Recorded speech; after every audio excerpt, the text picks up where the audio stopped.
Bright yellow, red, and blue artwork hung on my office wall.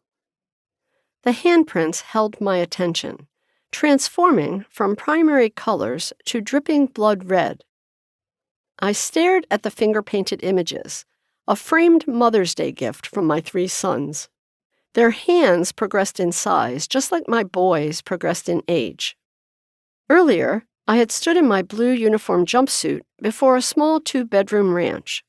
Yellow tape that read, "Crime scene, do not cross," lined the walkway. Police turned and nodded at me as I passed.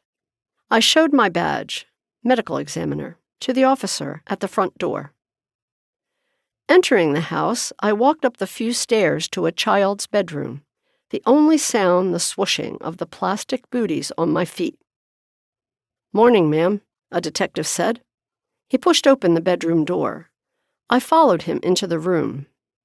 Tiny bloody handprints formed a crooked line from the floor to the wall to the door.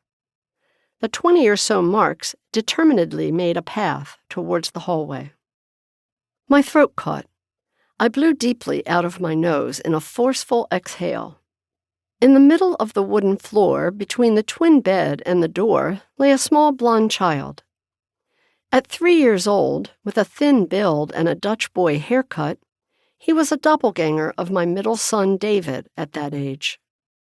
The little boy was on his stomach, arms outstretched, as if he had gotten tired while playing, except for the blood pooling around his head. My gloved hands carefully turned his body over to examine the source of the bleeding, large wounds on his neck. Holding his head with my left hand, I noted that a serrated knife had been drawn against his neck with such tension it created little hatch marks from its edge along the adjacent skin. 4 long incisions started near the ear and continued to the front, at the Adam's apple. One had gone deep and sliced into the jugular vein. I envisioned the boy's terror as he bled from the nick in his vessel. His airway uninjured, he might have screamed. The abstract sound hovered at the edge of my mind. Probing gingerly, I observed the carotid artery had been spared. If this large vessel in the neck had been pierced, the resulting blood loss would have caused unconsciousness in seconds. Instead, the injured vein led to a slower exsanguination, making the ink for the trail of handprints. If the child had intended to escape the attack to find his mom, it was useless. She lay dead in the adjoining hallway, her head crushed by an ornamental rock wielded as a weapon by the same murderer. The mother was splayed on the floor, face down with arms extended toward her son's bedroom. Parent and child had been separated physically by the bedroom door, but were still connected by their frantic attempt to reach one another. The search for the killer had begun before the murders, when neighbors heard a loud argument and fighting at the house. Police arrived to find the 2 dead victims. The lady next door had seen the estranged husband entering the home before the fight. "Looks like they caught him," the detective said. "He bought a pack of smokes less than a mile from here."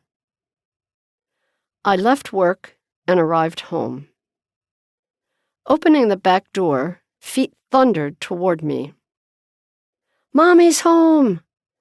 Arms found purchase around my knees, waist, and neck as my 3 young sons welcomed me back to my world.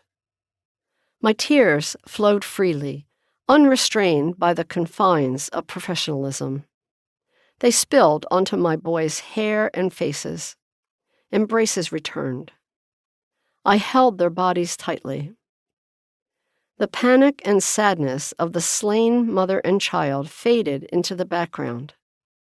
But the bloody handprints, a shadow behind my boys' playfulness, remained fresh. It is my job to bear witness and to remember. I speak for the dead.